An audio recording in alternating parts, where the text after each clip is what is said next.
নমস্কার বন্ধুরা, আজ তোমাদের একটি ছোট্ট মেয়ের মিষ্টি কিছু গল্প শোনাবো। যদি ভিডিওটা ভালো লাগে তাহলে লাইক, কমেন্ট, শেয়ার, সাবস্ক্রাইব করতে একদমই ভুলো না।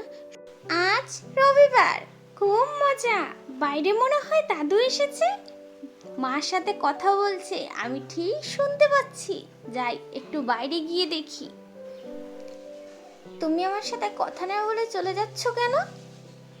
কেন চলে যাচ্ছ বলো, আমাকে নিয়ে যাও। মা বলল, এই টুটু, যাস না, পড়তে বসবি।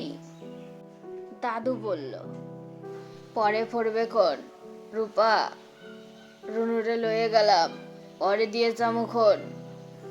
দাদু বাড়ি যাওয়ার পথে একটা দোকান পড়ে। দোকানটা দেখে দাদুর কাছে আবদার করলাম, আমি খাবার খাবো, না হলে আমি বাড়ি যাব না। আমি খাবার খাবো, দাদু আমাকে লম্বু কিনে দাও, দাদু খাবার খাবো। দাদু দাঁড়াও।